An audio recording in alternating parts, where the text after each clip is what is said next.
Hi, thank you for listening to this episode of the Following Films podcast, a movie podcast that takes you on a weekly journey into the world of cinema and the minds of the talented individuals who shape it. I'm your host, Chris Maynard, and today we're joined by Chris Gore to discuss Film Threat's 2023 Award This award show. Film Threat's Award This is an independent film industry staple, celebrating the best in independent cinema. In its fifth year, with the live in-person event on Sunday, December 10th at the Frida Cinema, the 2023 Award This promises to be the most exciting to date. But before we dive into our conversation with Chris, I'd like to take a moment to thank our sponsor, Bookmans. Bookmans is your go-to independent bookstore, where you can find an extensive selection of books, movies, music, and more. They truly believe in the power of storytelling and in the magic of the cinematic arts. So if you're looking to expand your film collection, be sure to visit your nearest Bookmans. There's always something truly wonderful to uncover. Have you followed the Following Films podcast on Spotify? If you have, well, thank you. If you haven't, head on over to Spotify, search for Following Films, and give us a follow. It really does help the show. For tickets and more information on Award This, go to awardthis.com. Now, without further ado, here's my conversation with Chris. Hope you enjoyed the show. Enjoyed the show. Bye. Well, thanks, Chris. Thank you for taking the time. You have a great name. Yeah, it's not bad. It's not bad. I appreciate yours as well, man. Awesome. Okay, so I just got to ask right away, your award show, the Film Threat Awards, how this came together. I'm assuming we have similar taste.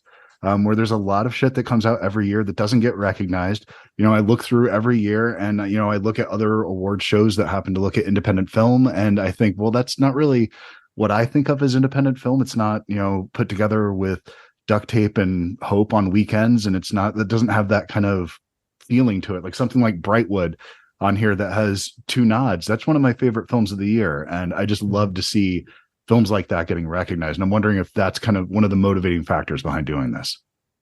One of the motivating factors for starting this was to recognize movies, smaller independent films that don't get any awards recognition. I think that award shows tend to recognize only one genre, which is dramas. Yeah. And dramas that have maybe, that parrot kind of certain messaging. And what I wanted to do was start an award show that would not only recognize smaller indie movies, but across genres. So we've got sci-fi, horror, comedy, drama, romantic comedy, and then we have several different documentary categories. Not every documentary, we've got pop culture documentary, music documentary, and social issue documentary. It's hard to compare a good pop culture documentary against a documentary addressing a social issue. Wildly They're not really different. comparable. They're very different, and they both are valid. Like, one of our nominees is about comic artist Dave Stevens, and it's in the pop culture category. And I should post this kind of we put together these reels that give you a taste of the movies. We've got about 75 films that are nominated, and they're all over the map. I mean, they're all crazy. But part of the motivating factor for this was, one, the Oscars it's the Super Bowl, right? It's the Super Bowl of award shows, which is fine. And then there's the Independent Spirit Awards. But I think what the Independent Spirit Awards has become is Oscars Junior. You're going to lose at the Oscars, but you win at the Spirit Awards. You win in a category, which is fine. I support any organization that's lifting up independent voices, but we were specifically targeting, and this has also been consistent with Film Threat's mission from the beginning, is to champion small independent movies. And generally they come to Film Threat first, they win awards, and then they go on to make big studio movies, I have no problem with that. But it started as an idea. Actually, in 1994 I had an idea to do an award show and pitched it to Comedy Central. And they bought the show, and they even bought ads in Film Threat, and at the last minute pulled the plug. And the show was called Award This. and I sold it to Comedy Central, and then they pulled the plug at the last minute, and it was a little chaotic. And I never forgot the idea. I thought one of these days we'll start an award show. So in 2019, we sat. It's all on YouTube. We sat on a couch. We awarded movies in between commercials. We watched the Oscars, so it was sort of combined a watch party, and then like we're just going to give indie filmmakers whose movies we like awards. Yeah. And I thought, well, that's kind of weird. Let's just actually test this as an award show. I hired a composer named Austin Smith to compose our theme for the award show. We got a graphics package put together by producer Bobby Schwartz, and I wrote the script. We've got an announcer, John Bailey. Of course, he's the voice of Honest Trailers. And that, well, let's try to do something a little bit more professional. In 2020, we did our award show, which was in February, oddly. We know what happened after that. The world kind of shut down, but that wasn't going to stop us. In 2021, we did the awards at a drive-in. On a rooftop in Santa Ana, California, we had a red carpet. It was, mask up. Like that was the rules back then. So we followed all the rules. If you received an award and like people, instead of applauding, honked. It's very weird. But in 2022, we were kind of out of it, right? And we did the awards at the Frida Cinema. This is our second year at the Frida Cinema in Santa Ana, California. And, it's the only award show you can buy a ticket to. The tickets are affordable. You'll get to, rub elbows with all of the indie filmmakers that are there, actors. We do a step and repeat, with photographers from Getty Images. We've got a cocktail party. Neft Vodka is a sponsor, so we'll have drinks. We have Liquid Death Water as a sponsor. We're giving away, I believe it's for, and we also gender split, and this could be controversial, and I'm ready for the controversy. It's fine.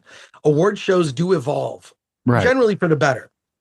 We gender split our director category, specifically because I thought, well, I want to make sure as many filmmakers as possible can receive acknowledgement.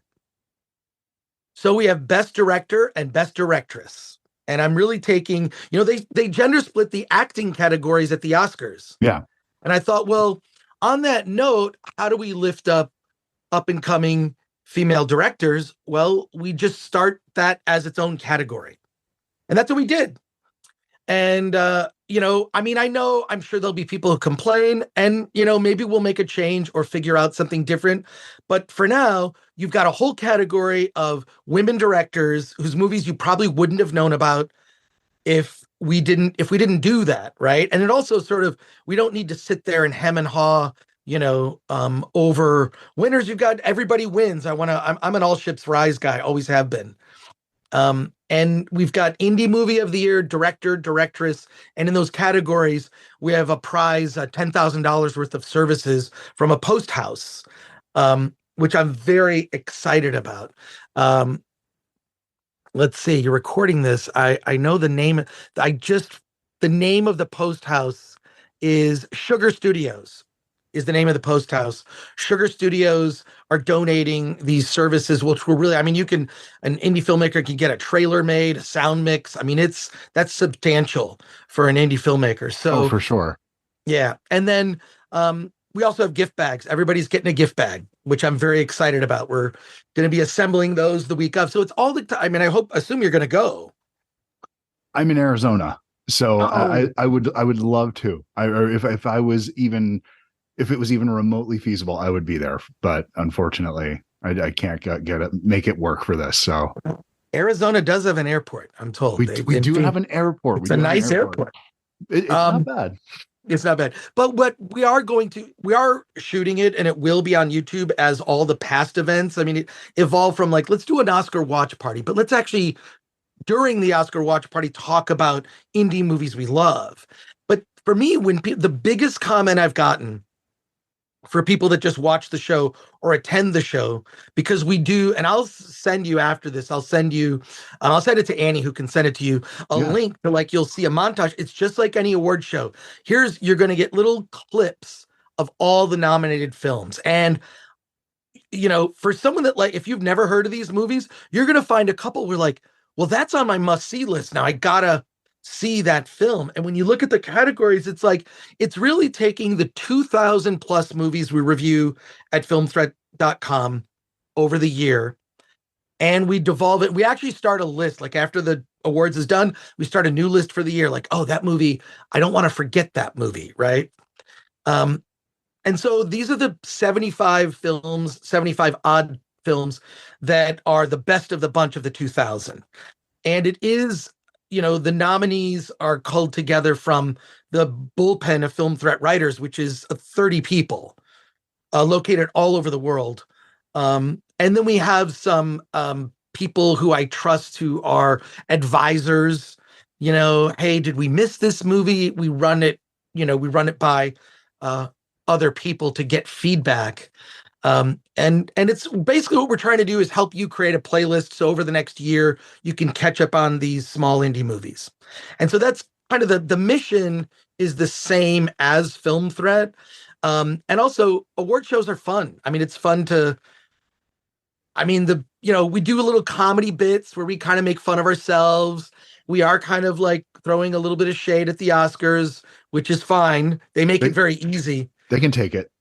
They can take it. They make it easy, but that's the gist of the event. And award this is kind of it's with an exclamation point. It's award this with an exclamation point. I mean, it is a bit like ridiculous sounding, but it's it's now something that people didn't know about or I had to explain. Now indie filmmakers are like, when do you announce the nominees? When is the list coming out? And the winner of the shorts category will get a consultation session with shorts.tv. I don't know if you're familiar with that organization. Yep. They're the ones that theatrically released the Oscar nominated short films. I go every year to the theater to see the Oscar nominated shorts, thanks to the efforts of people from shorts.tv. So the winner in that category will get a consultation. If they want distribution with shorts.tv, I'm sure that can be arranged. But that's awesome.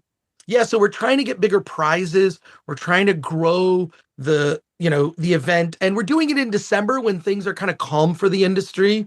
So the problem is we're doing the awards really close to the Oscars. The Oscars took all the oxygen. We weren't getting any attention as an event. So we decided, you know what? It's our annual party at the end of the year. And so will you, when you're going forward, as far as the qualification dates for that, when you're looking at next year, is it just as this batch has been nominated in anything that comes out day after that? It doesn't have to be like lined up to the year? Yeah, we because we moved it from April to December, that kind of like we extended into part of this year for eligibility. But the eligibility is very simple, and there are reasons behind it. One, you have to have your movie reviewed on Film Threat. That's kind of a given. Sure. We want people to be able to read about the film. The second thing is you need to be in commercial release. So that kind of like, it doesn't matter. Like if a movie came out at Sundance in 2001, but still isn't out commercially, it's still not eligible. So it's not the festival release date, it's the commercial release date, meaning and it could be any platform. It could be streaming on any streaming service. It could be on YouTube, or it can be available on video on demand. The reason for this is very simple. We want people who watch the show to go, I want to see that movie. And then they can see it commercially. When you see these award shows that they have, look, every film festival has awards events, but you can't see the movie. It just came out at a festival. Unless you attended the festival, there's no value. So the value is you must be in commercial release and then by a certain cutoff date. And we're adjusting our calendar for next year. We haven't done that yet. But we're going to make it like a very simple thing. It's probably going to be August.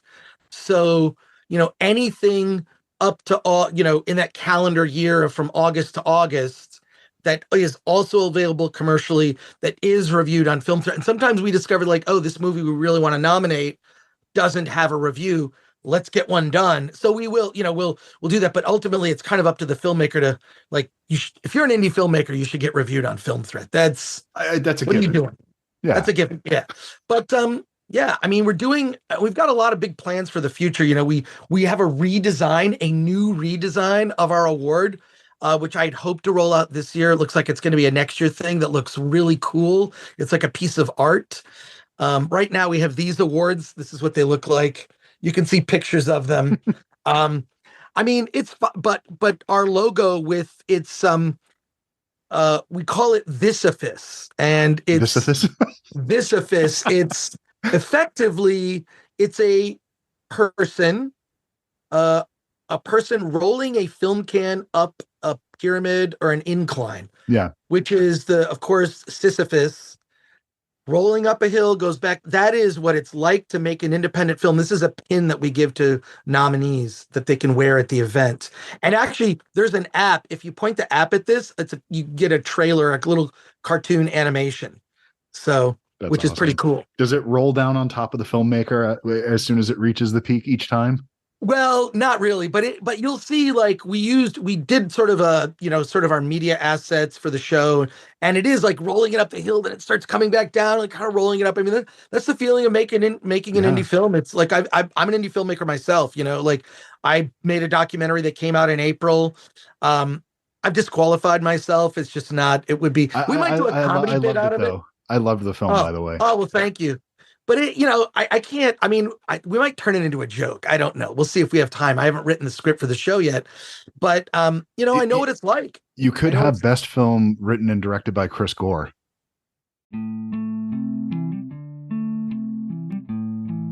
Today's episode of the Following Films podcast is brought to you by Bookman's.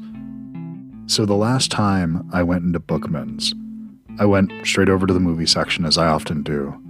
And I was so excited because one of my favorite things that happens when I go in there, I'm looking for a movie and I don't know exactly what I want to see, something I've been meaning to see, and there's a blind spot. And when I saw East of Eden, I was super excited because it's a movie I've been wanting to see for years, but for whatever reason, I've just never gotten around to it.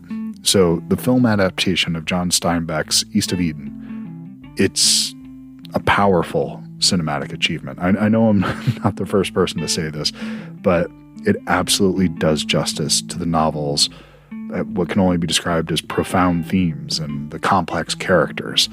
It's directed by Kazan and features outstanding performances from the whole cast, but mainly here by James Dean as Cal Trask. The film captures the essence of the book while adding its own visual and emotional dimension. The cinematography, which looks absolutely incredible in 4K, captures the rugged beauty of the California landscape. So it sets the stage for this intense family drama that unfolds throughout the film. And the screenplay manages to condense this complex novel that is East of Eden without feeling truncated.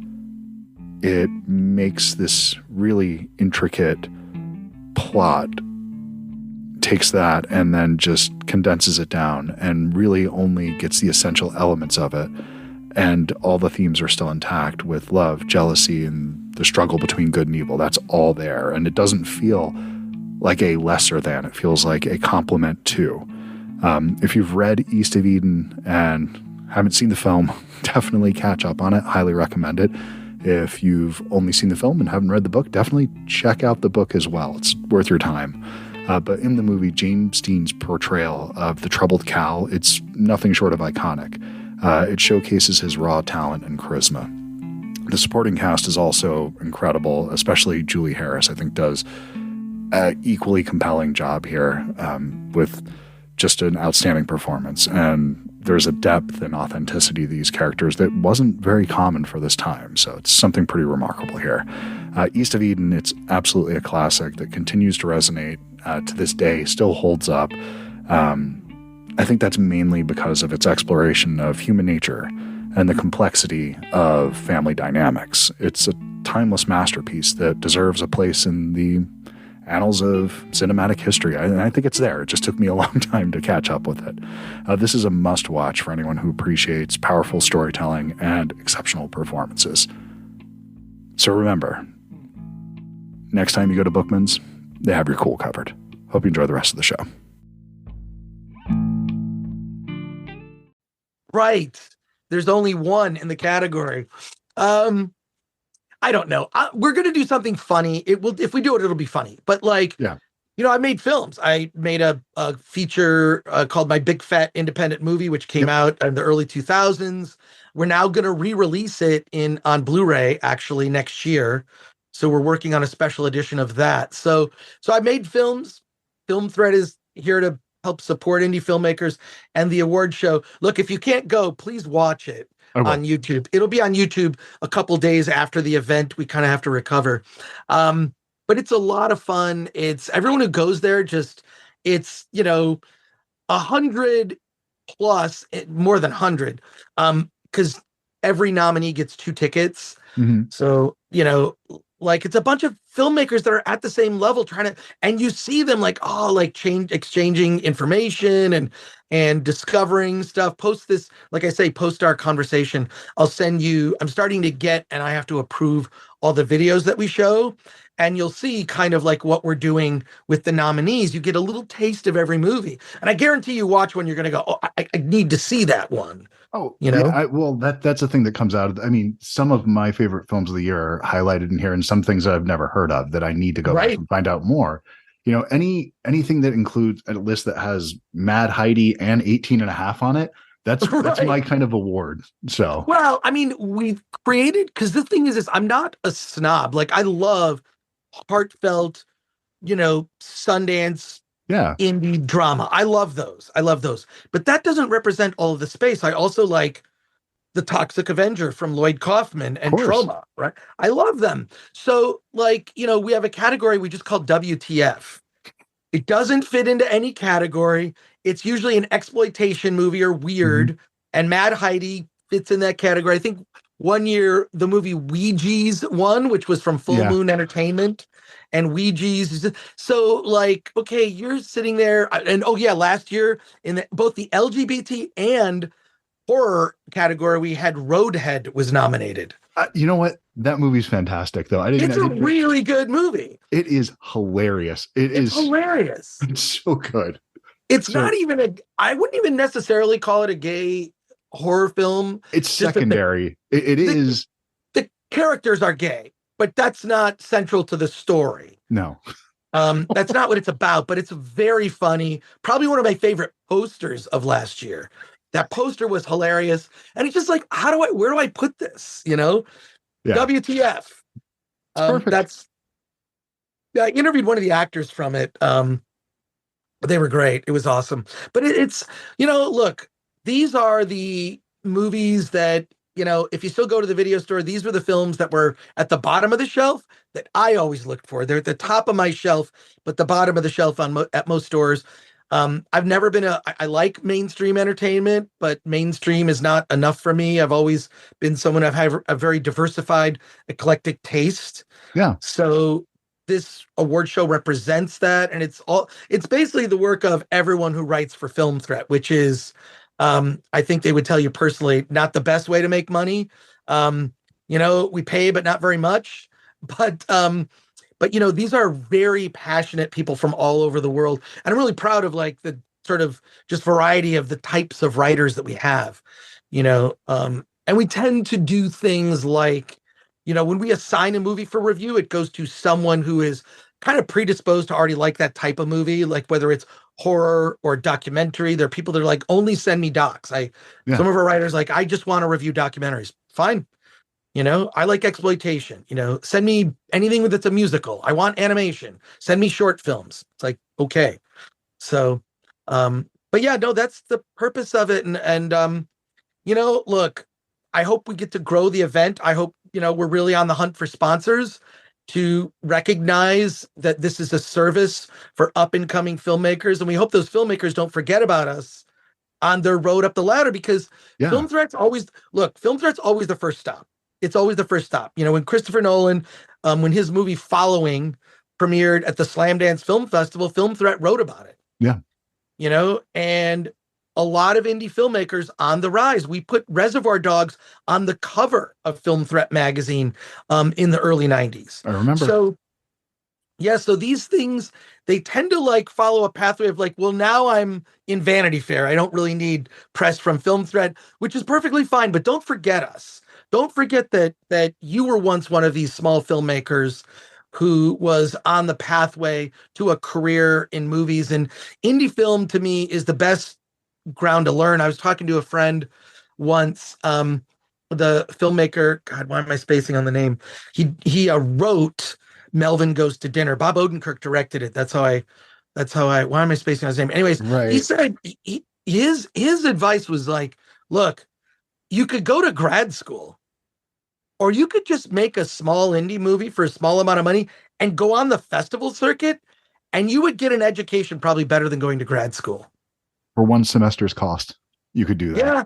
You could get a couple under your belt, really. A little like 30 grand, spend 30 grand, spend 20 on the movie, make it with your phone, go on the festival circuit, learn to live on appetizers like chicken skewers. I tend to go for protein. I love that. I love that. Like to me, like this is what's kept me doing this since 1985 when I was just out of high school and started Film Threat. What's kept me doing it is I just love to be around that passion, that like early beginning stages where like, I don't know anything about the business, but I have a story I want to tell.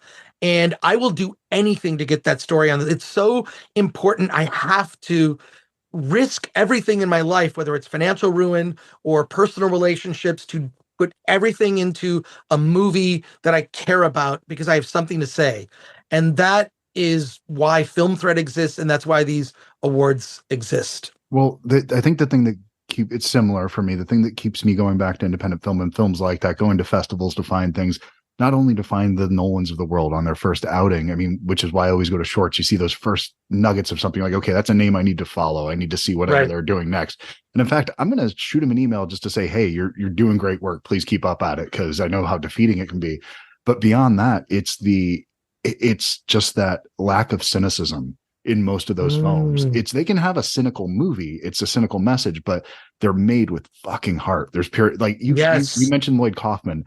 Every full moon movie, you see those things, and those these are people that are out there just having a blast doing something, or they have that important story they need to tell, and it's something that they would be willing to risk it all for. And there's just something that to me that transcends. You'll forgive so many things and see that in these types of films. And I know one we both agree on, something like Hundreds of Beavers, so like something like that I'm not going to see that at the multiplex anytime soon, probably. No. So, no, but like they are going to do a theatrical release, is my understanding. It's not in commercial release, so would have been eligible because it got a very good review on Film Threat, but not eligible because not available. Like we don't want to promote movies people can't see. It would be frustrating when you read a great review and you can't see it. It sucks. And you're like, what am I supposed to do with this? This is great. This movie got a great review at Toronto. Maybe I'll see it in a year, but that's okay. Like guys like, people like you and I been in this space, like I feel fortunate that I can see movies early, but I want to be able to share it with others. So like Hundreds of Beavers, that'll more than likely be nominated next year. I have a sneaking suspicion. Such a great and unique, that's a WTF movie. If there ever was one for me, their I don't know. Previous movie was nominated. Lake Michigan Monster was nominated. Yeah. Really great. The Blu-ray for that is awesome. But like this is why we exist. This is why we're doing this. And I hope it inspires others. Like, hey, I can just go make a movie. This is the thing that does bother me about our current generation of people entering the entertainment industry, is they think that they're, independent film, there's no barrier to entry. Yeah. Studios, maybe you need to know somebody. There are screens and filters in order for you to get to a certain level. No barrier to entry for indie film. And when I look at filmmakers from the past, look at everyone from Soderbergh to Spike Lee, they didn't care. They just made their films. I mean, famously, Quentin Tarantino was going to make Reservoir Dogs in Super 8. Yep. It's like, I'm so frustrated trying to raise money. I'm just going to make this movie in Super 8. I don't care. Well, it's just that thing that compels you, that you have to tell that story. And that's one of those ones that he could have sold that script and he could have had somebody else make that movie, but it had to be his film to release that. And passion, that drive, that thing that you don't find that in other places. It's like, it's the reason I still, I watch the opening band when I'm going to see somebody. If I want to see Yes. it's the exact same thing. Do you know how many great bands I've discovered by like watching the opening band that they get Yep. to do a short set in front of a bigger band? You're like, oh my God. It's like I'm always discovering. And my rule is weird though with certain things. Like I want to go to a music venue where I can make eye contact with the band. I Like think I that's a good love one. that. Like Yeah. yeah, the Wiltern Theater is probably the biggest I like to go to, but I've also been to the Hollywood Bowl. I'll make exceptions for old school bands. But yeah, like that this is I mean it's award this is in line with what our mission statement is. It's basically a party. It's an excuse for us to party, and moving the event to December might cause some problems, but it solves others. It means we might actually get some press attention. Who knows? Maybe Variety or the Reporter or the trades will write something about award this. We also know that it's cheesy when you look at the promos and the videos and the trailer promoting it. I'll send to Annie, and she'll send you Please. like some of the promos that we've done. I mean, they're ridiculous. If you follow the award this link tree or whatever, all the links are there. Yeah. And it's we're trying to have fun. We're trying to have fun at the same time. Like, look, it's also a short award show. It's like an hour 40, 90 That's minutes, an nice. hour 40. So it's quick. And that's with commercials. We actually do run commercials during the show. So, look, we're just looking to like, hey, there are other choices out there. Other choices exist. So that's always been my message is, and I say this when I do live streams, when I talk, like diversify your media diet. Don't just Absolutely. if you lived on a diet of only Marvel and Star Wars and Disney, you would be depressed. You need to, this is why, you see there's a lot of anger towards these franchises. They haven't really lived up or stuck to the core values of the original creators. And I say, look, it doesn't bother me as much because there's so much more other stuff to watch. I can watch so many other things. Oh. And that's, indie film keeps me sane. You can't keep up with it. The volume Yeah. of incredible films that are released every year. It's not possible to. You need things like Film Threat that help you to keep your eye on it. It's the replacement to me. It was the cool clerk at the video store that you trusted their taste, that they would put up there. Yes. Chris recommends this week those 5 movies, and you look at it and you're like, okay, I'm getting the one thing that I wanted to see, but this random thing over here that I've never heard of before, I'm gonna go check that out. And those are some of my favorite films for sure. But you do know, like I think as people get to know me, my taste is pretty weird. Like it's pretty it's weird and well, whatever, it is what it is. But I do kind of will say like something like say Terrifier 2, which I think is nominated and brilliant, made with a Kickstarter, but made over $10 million at the US box office. Huge success for the director Damien Leone. Like that movie, it's a little too gory for me even. It went a little even too far for me. But like I love it. I love that like there's so many films like this that exist, and you just have to, if you're going to the theater, there, when something mainstream is good and satisfies, great. But diversify your media diet and look for something indie, or like one of my favorites of this year, Landscape with Invisible Hand. Oh, I haven't seen that yet. Oh, look for that one. Okay. Just look up Landscape with Invisible Hand. Add it to your list. I believe it's out on VOD now. It's a science fiction movie that is nearly indescribable. Okay. And I believe it may have been an A24 or in that, or a Neon or something like that, right? Okay. Really good taste. I love like brands like the Neon. These are like, I mean, look, A24 is Warner Brothers. Okay? Yeah. Yes. Yeah. But they have exceptional taste, and they have like a brand. I mean, they put out Talk to Me, which I think is one of the best horror films of the year. Yep, easily. One of the best of the year. Yeah. So good. In a ridiculously good year for horror films. Yes, it has. Like, and a lot of like, they're smart. Like, just make it for under this amount of money and have it be meaningful beyond just killing people, right? Like, I just saw also Eli Roth Thanksgiving. It was hilarious. I'm looking forward to that this weekend. Oh my God. It's more of a comedy even than a horror. The horror goes a little too far for me. I think it's probably 10 minutes too long, but really fun. And I can see it evolving into a franchise. So there Oh, you that's go. fantastic. Well, I mean, in my mind, I have this idea that it's his take on it. Feels like Pieces to some degree that he's heading in that zone. Is that Oh yeah, that makes a lot of sense. Yeah, okay? Is it it's hardcore. It's okay? hardcore, but also great sense of humor and likable characters, and some make it and some don't, and that's the way it is. I'm on board. I'm fine with that. And much Cool. like you, Terrifier 2 goes too far for me. Yeah, it's too But much but for me personally, I'm but happy that it exists. yes. I'm so happy that for the people that are those that love splatter horror films that they Yeah, have that for them. And I never got to see something like that in a wide release. I had to go to the repertory house to see something like right. that at midnight. And just I'm so stoked that that's in the world now. So I will Yeah. support it. Even if it's not for me, I'm happy that it's there for you. That's the way I feel about a lot of this stuff. It's just like, it needs to be supported. So there you go. Well, well, perfect. Chris, thank you so much for taking the time to do this today. I really do Thank appreciate it, you. man. And please keep up the good work, man. Not only all the film threat stuff, but the films also, because Awesome.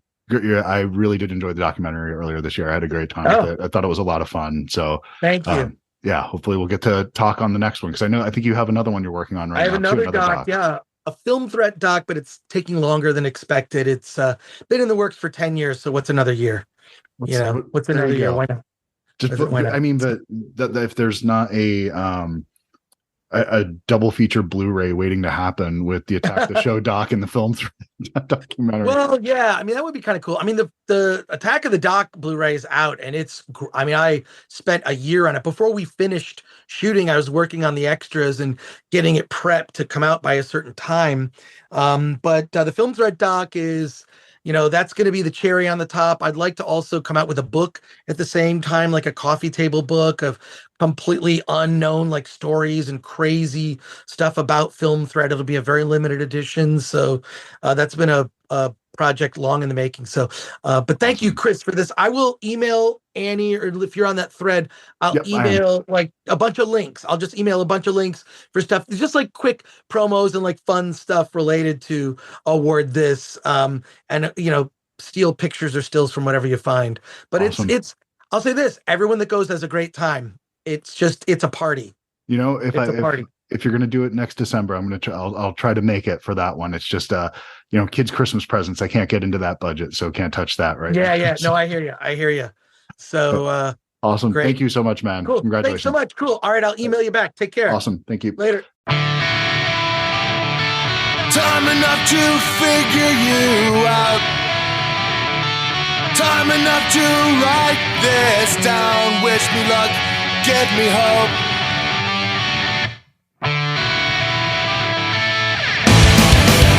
So I fall one more time, and I'll say I can't save you. Fell down into the bathroom. Fade out into the background. Get up and go down again. So I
My boy's crack.